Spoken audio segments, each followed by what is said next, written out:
Bonjour mes amis, j'espère que vous allez bien. Aujourd'hui, vidéo critique, je vais vous parler d'un film de science-fiction, style cyberpunk. Je vais vous parler du film Ghost in the Shell. C'est parti.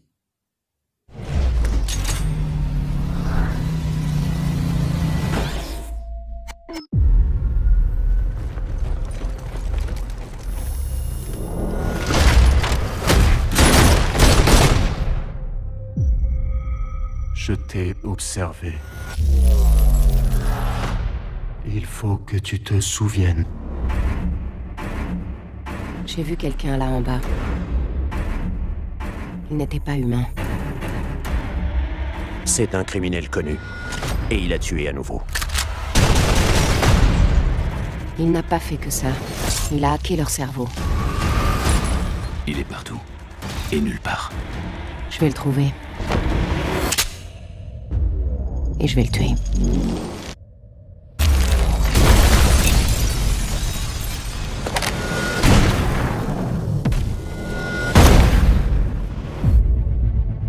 Tu parles jamais de ton passé. Je me souviens pas de grand-chose, que des bribes.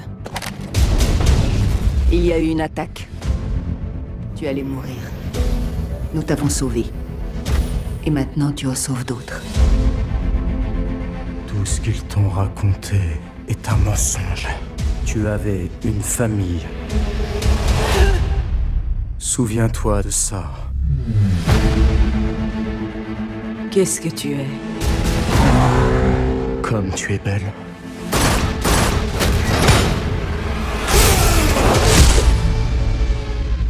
Qu'est-ce que tu veux de moi? Ils ne t'ont pas sauvé la vie. Ils te l'ont volée. Il y en a eu combien avant moi?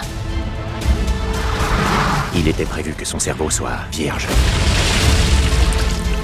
Détruisez-la. Major! Ils m'ont créé, mais ils ne peuvent pas me contrôler. Ghost in the Shell est un film réalisé en 2017 par Rupert Sanders. On retrouve dans les rôles principaux Scarlett Johansson, Pilou Asbach, Takashi Kitano et Juliette Binoche. Alors, Ghost in the Shell n'est d'autre que l'adaptation du manga de 87 de, attention que je n'écorche pas le nom du monsieur, Masamune Shirow. Alors, c'est un manga que j'ai découvert donc en 87, j'avais entre 16 et 17 ans. Je peux vous dire qu'à l'époque, je l'avais adoré, mais j'avais pas compris grand-chose parce que le manga est le mélange entre un film d'un post-apocalyptique et de métaphysique. Donc le film était vraiment sympa, mais il fallait vraiment pas s'endormir 10 minutes devant le film parce qu'on perdait vite le fil de l'histoire. L'histoire était assez complète. Pendant des années, les Américains ont toujours voulu faire une adaptation live de ce manga. Et donc en 2017 sort Ghost in the Shell avec Scarlett Johansson, et franchement, c'est une des adaptations manga ou jeux vidéo la mieux, voilà, parce que quelques années auparavant, on a eu droit à des Tomb Raider, des Resident Evil, et franchement, c'était des adaptations, franchement pas terribles, voilà, c'était Resident Evil par exemple, c'était regardable, mais bon, voilà, pas plus, les Tomb Raider, n'en parlons même pas. Et franchement, là, j'avais un petit peu peur parce que souvent, les mangas en adaptation film, c'est pas évident à retranscrire. C'est, voilà, là, depuis des années, ils parlent de faire une adaptation d'Akira et j'ai très très peur. Je sais pas vraiment qui est derrière le projet.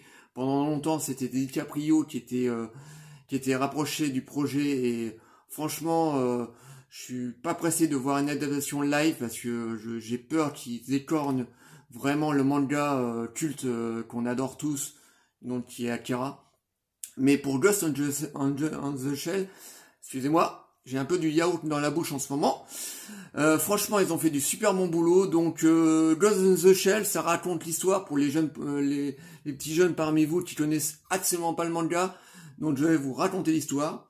Dans un futur proche, le Major est unique en son genre, humaine, sauvée d'un terrible accident. Son corps aux capacités cybernétiques lui permet de lutter contre les plus dangereux criminels face à une menace d'un nouveau genre qui permet le piratage et de contrôler les esprits, le Major est le seul à pouvoir combattre ses ennemis d'un genre nouveau. Voilà en gros l'histoire de Ghost in the Shell.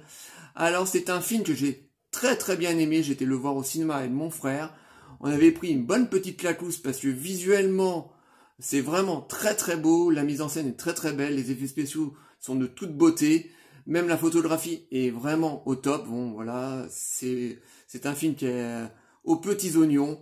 Le casting est très bon, Scarlett Johansson dans le rôle du Major se débrouille vraiment très bien, elle n'en fait pas 3 tonnes, elle le joue vraiment bien.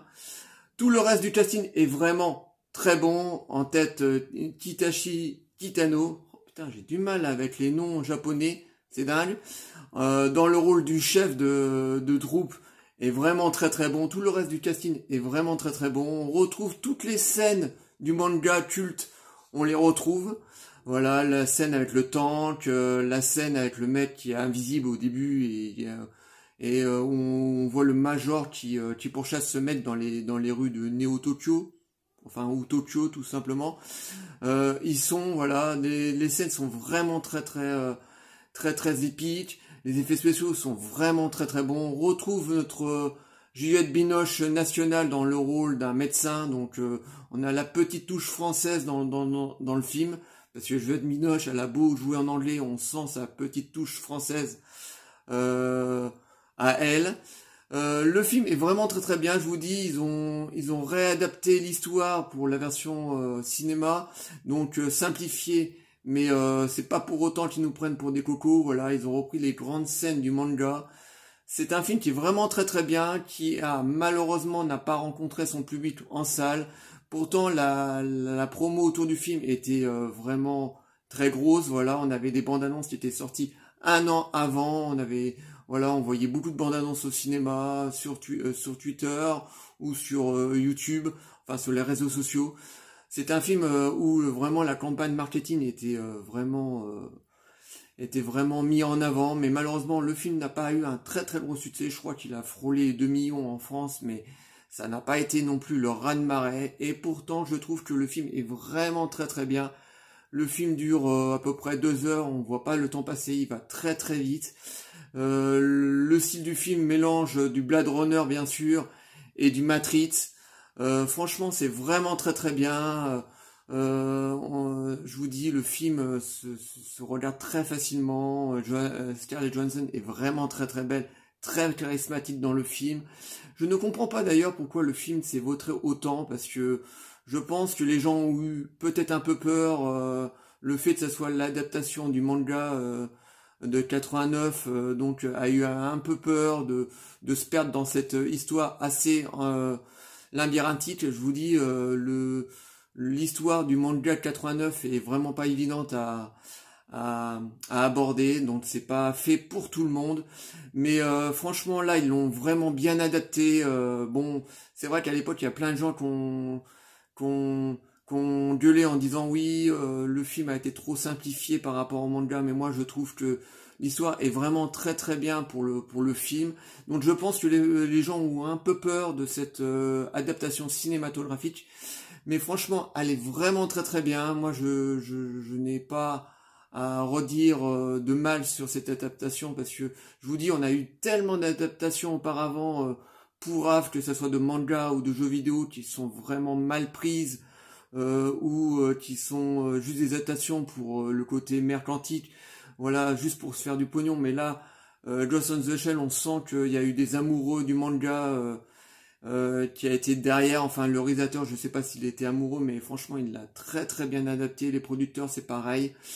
Donc voilà, pour les gens parmi vous qui connaissaient absolument pas Ghost in the Shell, franchement regardez ce film. C'est un film du style cyberpunk, genre Blade Runner, et un petit peu du Mad Max aussi dedans, pour ce côté post-apocalyptique. Franchement c'est un film qui est vraiment très cool. Je vous dis, Scarlett Johansson est très bon, tout le reste du casting est très bon, les effets spéciaux, enfin bon, tout est vraiment très bon, on passe un très bon moment. Donc je ne peux que vous le conseiller. Donc Ghost in the Shell, c'est vraiment topissime. Voilà, j'espère que cette petite vidéo vous aura plu. Likez, délikez, abonnez-vous. Envoyez-moi des commentaires, dites-moi ce que vous avez pensé de Ghost in the Shell, ou si vous comptez le voir, je vous répondrai toujours avec plaisir. Et je vous dis à très très bientôt. Ciao les amis.